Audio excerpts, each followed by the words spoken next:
Bharatiya Kisan union జాతీయ ప్రధాన కార్యదర్శి మరియు దక్షిణ భారత in charge MM Mushtaq Khan Wajid Ali one TV news తో మాట్లాడుతూ కేంద్రం ప్రవేశపెట్టిన బడ్జెట్ సామాన్య జనాలకి నడ్డి విరిచేదిగా, రైతులకి అపార నష్టం కలిగించేదిగా ఉందని పేర్కొన్నారు. ఆహార భద్రతలో కోత పెట్టడం చింతించడం దగ్గ విషయమని అన్నారు. ఈ నెల 11వ తారీఖున కర్నూలులో జరుగుతున్న ముస్లిం మహాగర్జన గురించి అడగగా షేక్ మహబూబ్ బాషా ఆధ్వర్యంలో నిర్వహిస్తున్న సభ జయప్రదం కావాలని, రాష్ట్ర నలుమూలల నుండి ముస్లింల లక్షలాదిగా పాల్గొని సభను జయప్రదం చేయాలని ముస్లిం సోదరులకు పిలుపునిచ్చారు.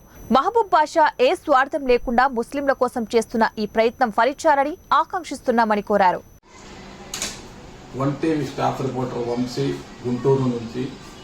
భారతీయ కిసాన్ యూనియన్ జాతీయ ప్రధాన కార్యదర్శి మరియు దక్షిణ భారత ఇన్ఛార్జి మొహమ్మద్ ముస్తాక్ వాజిద్ అలీ గారితో ఉన్నాము. ప్రస్తుతం గుంటూరులో నిన్న కేంద్రం ప్రవేశపెట్టినటువంటి బడ్జెట్ గురించి వారి వివరణ తెలుసుకుందాం.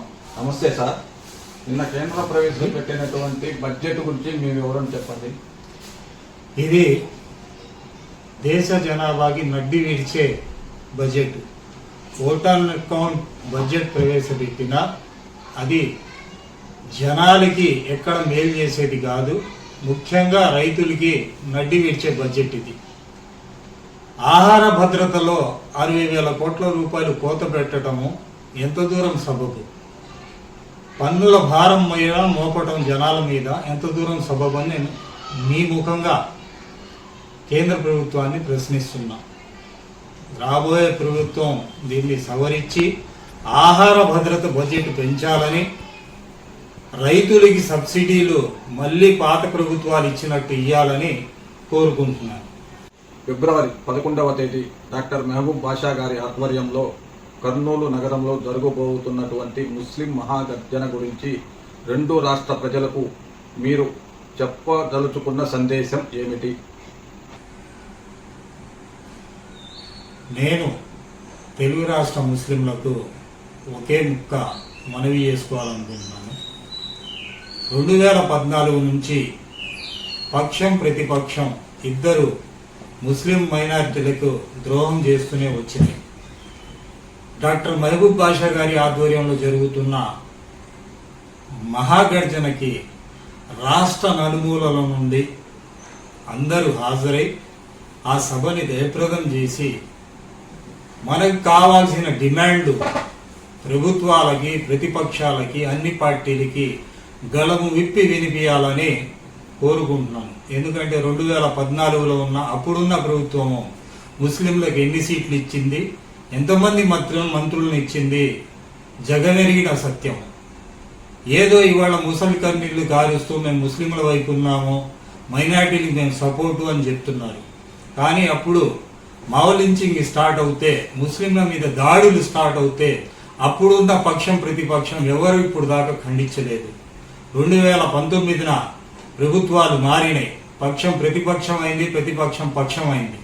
అయినా 2014లో ముస్లిం మైనారిటీలకు ఇచ్చిన మంత్రి పదవులన్నీ చూచాయగా నామమాత్రంగా ఒక పదవి ఇచ్చి దానికి డిప్యూటీ సీఎం అని ఒక పేరు పెట్టి చల్లని మంత్రి, దేనికి పనికిరాని మంత్రి, టీ కప్పు మంత్రిని చేసి జస్ట్ పిలిచి పార్టీకి పిలిచి టీ కప్ చేతిలో పెట్టడమే ఆ మంత్రి చేసే పని. చూపియటానికి చూపుడు ముక్కగా పనికొచ్చే మంత్రిని ఇచ్చి ఈ ప్రభుత్వం కూడా ఆడుతుంది. ఇద్దరు కేంద్ర ప్రభుత్వానికి, బీజేపీకి, ఆర్ఎస్ఎస్కి వాళ్ళ ఆలోచనలకి అనుగుణంగా ఈ రాష్ట్రంలో నడుచుకుంటున్నారు. వాళ్ళ ముందు మోకారిల్లి కూర్చున్నారు. ఇద్దరు బీజేపీని వదిలి బయటికి వచ్చే పరిస్థితులు లేరు. మీరు ఆలోచించండి ముస్లిం ప్రజలారా, ఈ ప్రభుత్వాన్ని నిలదీయకపోతే, ఈ పార్టీలను మీరు నిలదీయకపోతే రాబోయే రోజులు ఎలా ఉంటాయో మీరు ఒక్కసారి ఆలోచించండి. మీ పిల్లల భవిష్యత్తు గురించి ఆలోచించండి. ఒకటే చెప్తున్నా, మొన్న యూపీ, దానికి ముందు యూపీ తర్వాత మధ్యప్రదేశ్, నిన్న మహారాష్ట్ర, ఇవాళ తెలంగాణ, రేపు ఆంధ్ర రాష్ట్రం. ఇవాళ మనం మేలుకోకపోతే రేపు భారతదేశం మొత్తం ఈ బీజేపీ, ఆర్ఎస్ఎస్ తమ ఆలోచనతో ముస్లింలను సర్వనాశనం చేసి, ముస్లింలనే కాదు మీరు బాగా గుర్తుంచుకోండి, దళితుల్ని, ఆదివాసీల్ని కూడా వీళ్ళు హింసిస్తున్నారు. ముస్లిమ్స్ మీద పెద్ద ఎత్తున దాడి జరుగుతుంది, అది కనపడుతుంది. ఆదివాసీల మీద, దళితుల మీద కూడా దాడులు జరుగుతున్నాయి. వీళ్ళ ఆలోచన అణగారిన వర్గాన్ని అణగదొక్కటం, ముస్లింలని రూపుమాపటమే వీళ్ళు ఆలోచనగా పెట్టుకున్నారు. ప్రతి సభలో చెప్తున్నారు. ఇది జగమెరిగిన సత్యం. మీరు బీజేపీ నాయకులు, ఆర్ఎస్ఎస్ నాయకులు, విహెచ్పి నాయకులు, బజరంగ దళ నాయకులు ఎవ్వరి వీడియోలన్నా వినండి. ముస్లింలు ఇక్కడి నుంచి వెళ్ళిపోవాలంటారు, లేకపోతే ముస్లింకి హక్కు లేదంటారు.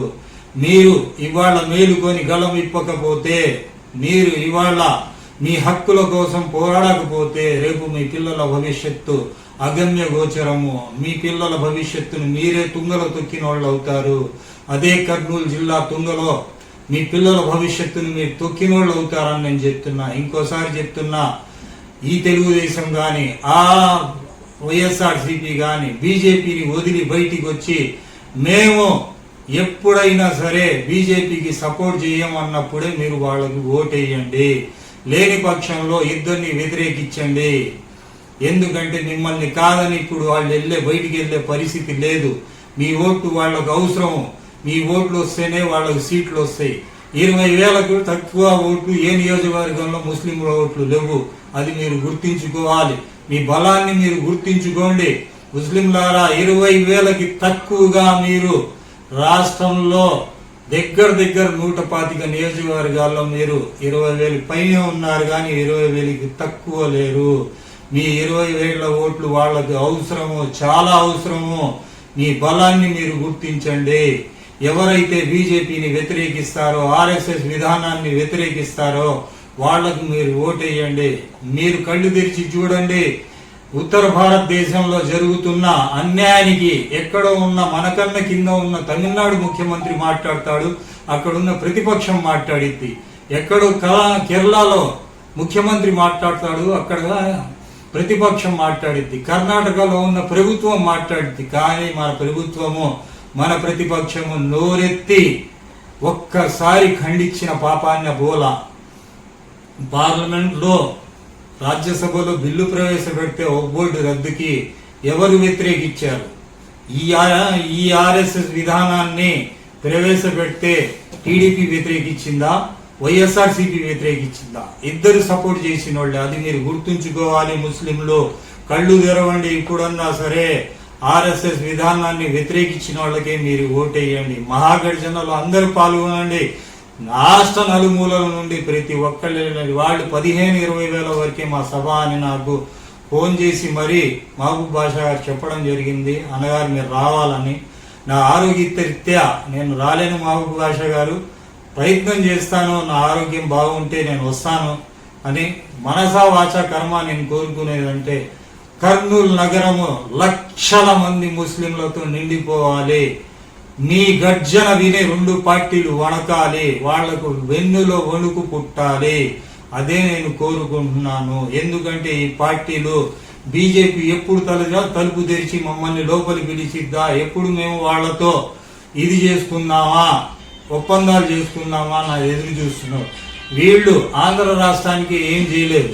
మీరు బాగా గుర్తుకోవాలి ఏంటంటే, వీళ్ళు ఆంధ్ర రాష్ట్రానికి ఏం చేయలేదు. ప్రత్యేక హోదా